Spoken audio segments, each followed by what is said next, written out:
Greetings, my fellow freedom loving sovereign thinkers. Thank you for tuning in to LL3 Podcast. My name is Craig, transmitting from the beautiful swampy mangroves of South Florida. And today's date is Monday, March 22nd, 2021. Man, time flies. Good grief. Almost in 2019. Sorry about that.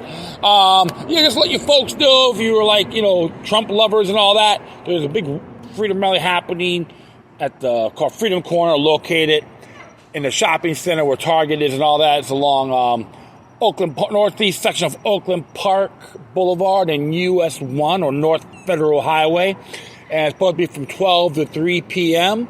And if you want to go become a Breck member and all that, you can chat with some of the folks there. There'll be music, good vibe. Just so you can interact, out of finesse. No, leave your attitudes at home and your confrontations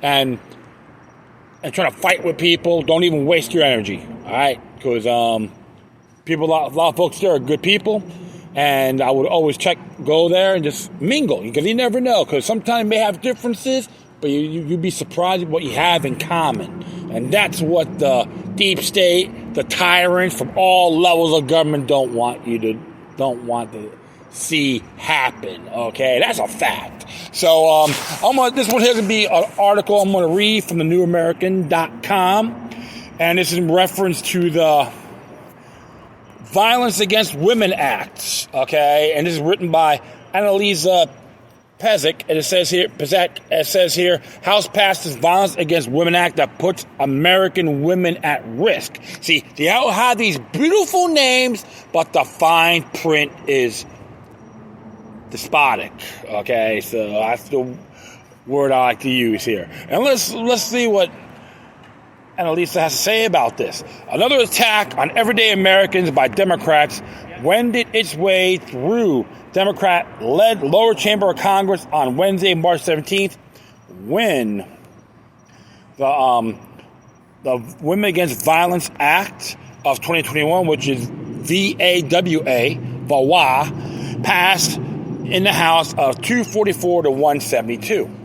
The hidden language of a bill that would be expected to garner bipartisan support for its increased protections and services for domestic abuse and sexual assault victims are provisions seeking tighter gun control restrictions and allowing men identifying as women in women's shelters.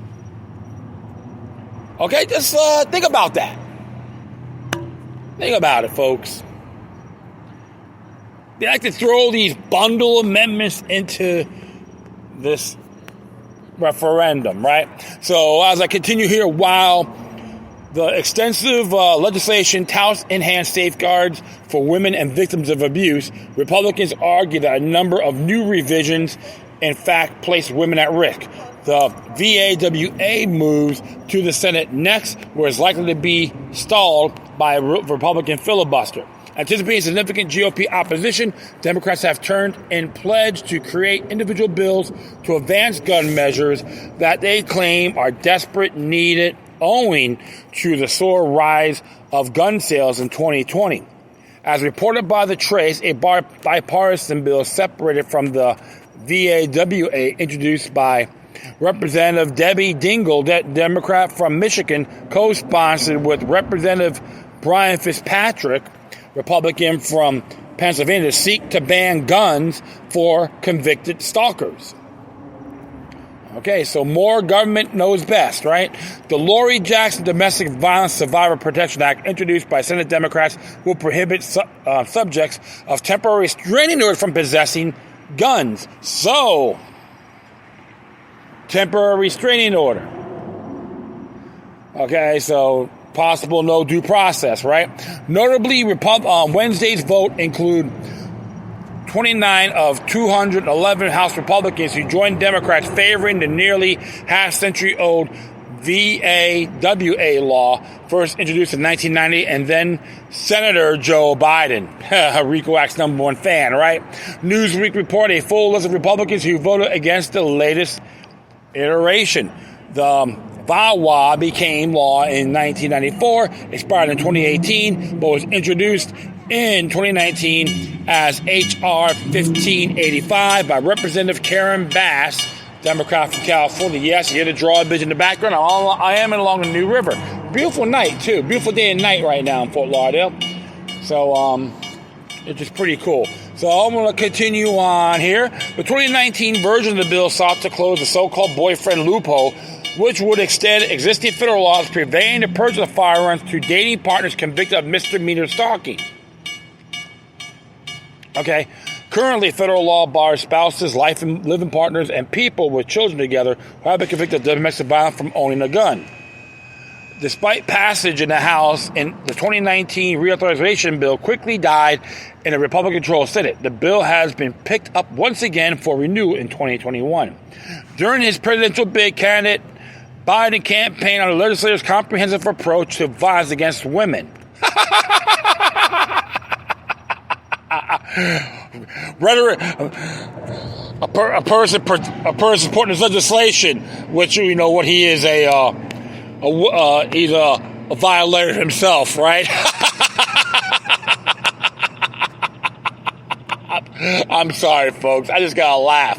You gotta say white privilege Joe, okay? Or white privilege Biden, or white privilege 46, okay? That's what I have to say about it. So I'm gonna continue on here. All right. As president, affirming his promise to advance reauthorization of VAWA in the first 100 days in office, Biden has urged the Senate to strengthen the landmark law, citing the rise in domestic abuse cases during the COVID-19 lockdowns as an urgent crisis. Yes, stupid. When you lock down people and folks lose their jobs, look what happens, okay? So shut up and show some respect for once, Dinkleberry. Good grief. I'm sorry. I hate this double speak, okay? That's from both parties. I'm going to continue on here. In a statement from the White House, Biden declared that VAWA has transformed the way our country responds to violence against women, and with each reauthorization, Congress has expanded VAWA's provisions on a bipartisan basis to improve protections, including for Native American women and survivors from underserved communities, and improve efforts to prevent intimate partner violence. Okay, so magic lamp, bing, wait, magic wand, bing, so known as H.R. 1620, the VAWA of 2021 was introduced by Representative Sheila Jackson Lee, Democrat for Texas, whose radical gun control proposals this year, along H.R. 8 and H.R. 1446, pose dire threats to the Second Amendment protected right to keep and bear arms. Remember, Sheila Jackson Lee is pro-Jim Crow. Plain and simple, folks. She's a Jim Crow lover, okay? That's all I got to say about her and some of these goofballs in Washington, D.C. Said Representative Lee, after its initial enactment a quarter century ago, VAWA, through policy reform, interstate cooperation, and grant allocation, has been a pivotal and providing a national response to protecting half of the population. Yeah, you just bribe the states and local government money, then we'll see what happens. Equally important, it has ushered in a seismic transformation on how society perceives violence against women. The reality is, no one is safe from violence if Democrats are allowed to continue to take away their rights that allow Americans to protect and defend themselves. Well, that's why we got notification, folks, the 10th Amendment and the 9th. Natural rights. This bill does not supersede that. All right, I'll continue on here. Representative Lee has rigorously pushed for building a national firearms registry, releasing registered gun owners' information to the public, and making private gun sales without a license illegal. So her Lord and Savior is General Idi Amin Dada. Uganda. If you remember, just look up the hidden genocide of Uganda from 1971 to 1979. All right. That's her idol, all right? I'm sorry. I'm just going to keep on going here. Among those Republicans opposing the latest version of VAWA is Representative Doug LaMalfa. All right? LaMalfa or LaMalfa? LaMalfa, Republican for California, who has co-sponsored an alternative reauthorization bill introduced by Congressman Elise Stefanik, Republican from New York, which will guarantee the continuation of federal funding for VAWA grant programs while Congress works to reach a final resolution. According to Newsweek, in its 3 renewals, the VAWA has been widened to include to include programs protecting elderly women and women with disabilities. It renewals have also provided more funding for rape prevention and protection for survivors of trafficking. All right, so technically it's piracy. The latest renewal would give $40 million to develop violent prevention programs for non-English speaking communities and communities of color. It would also give Native American tribes jurisdiction to prosecute some violent acts against women committed by non-tribal members. For LaMalfa, the altered vow will promote unproven methods of victim treatment that could force a victim to confront her abuser, restrict the tools available to prosecute domestic violence cases, and fail to provide exemptions for religious organizations who run shelters and legal aid centers. Interesting. Let me just check this out here. Woo, okay, so he continued, the most glaring example of the bill's potential harm to women is it would force women's shelters to accept men and who claim to be women or lose federal grant funding. See, there you go. More propaganda at its finest. Okay, so gender neutral, right? Hallelujah, gender neutral. Yay. More thoughtless stupidity, right? We'll continue on here. This puts women who are fleeing abusive and endangered situations in harm's way rather than offering protection. The congressman pointed to a women's homeless shelter in Fresno, California, where a transgender man reportedly sexually harassed 9 women. In a press release, he urged Democrats stop playing politics with programs that protect women and instead pass a reauthorization focused on helping women and children escape violence. Responding to the bill's implementation of stricter gun measures, Congressman Dan Newhouse, Republican from Washington, wrote a recent op-ed restricting the law-abiding citizens' ability to acquire guns will not protect our communities from wrongdoers. It is likely that the opposite will be true. Republicans are not opposed to screening prospective gun owners, and we, along with Americans across the country, supporting keeping guns out of the hands of criminals. Congress must ensure that our background check system is as accurate, up-to-date, and efficient as possible, and Republicans have already supported efforts to address these issues. Senate Minority Leader Mitch McConnell, Republican from Kentucky, confirmed that Senator Joni Ernst, Republican from Iowa, a survivor of sexual assault, is leading the GOP opposition to VAWA, working on her own bipartisan revision. To the Wall Street Journal, Ernst commented, "Certainly we ran into hiccups with some of the gun issues, and that's the big one for a number of us. Stripping away people's constitutional rights is not something that we should be doing. Remember, it's called natural rights. Stop sugarcoating it. These politicians and the mainstream media love to sugarcoat it instead.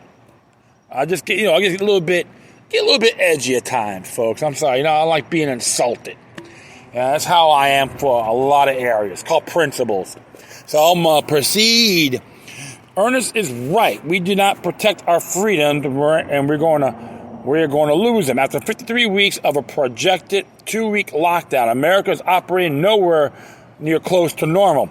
Of course, Ernest doesn't go far enough here. All federal legislation having to do with gun control, rape, stalking, and gender issues are blatantly unconstitutional. When laws are passed at the local and state level, it's far easier to get rid of the revamped laws that don't work. Again, this is a case of purported good intentions being used to punish the American people and keep them from having a say in the rules they live under. Feeling the squeeze of strict government regulations, many citizens are sensing the danger of extreme left-wing policies presented under the guise of protection, health, and safety. Fortunately, freedom-loving Americans won't lie down quietly. I don't use left-wing policies. I call it tyrannical. Okay? Left-wing is actually tyrannical. Remember, left-wing, most of the stuff is based on measuring more big government knows best. Okay? So I will continue on here. In 2020, an astounding 5 million Americans became the first-time gun owners, according to a survey from the National Shooting Sports Foundation. And in February 2021, a record-breaking 7.7 million background checks for foreign purchases were possessed by the FBI's National Instant Criminal Background Check System. Clearly, those previously gun-shy are awakening to the reality of a certain future under a Biden presidency. It bears repeating that American independence was won by a well-armed militia defending liberty against tyranny. And while the constitutionally protected the right that make all other rights possible, the right to keep and bear arms is legitimately under fire. It appears Senate Republicans will indeed have another chance to thwart the Democrats' ambitious gun control agenda. Hopefully, as in 2019, they will win again. All right, so that's how you got to look at these areas. The fact is, folks, this is like I said, it is not surprise. And the truth of the matter is, when you see these little pretty names, read the language before you focus on face value. Read the whole damn bill. They love presenting rubbish. Like, here's an attractive product, but it's junk inside. It's like when you go to those little storage hunting, you open it up. Oh yeah, I got a great deal. And you open it up, it's nothing more than garbage. Yeah, that's how it is. That's what we're trying to sell you, folks. And to be very honest, there's a lot of things in here is considered invalid in a legal contract under Article 1, Section 10 of the U.S. Constitution. Piracy and so forth, such as human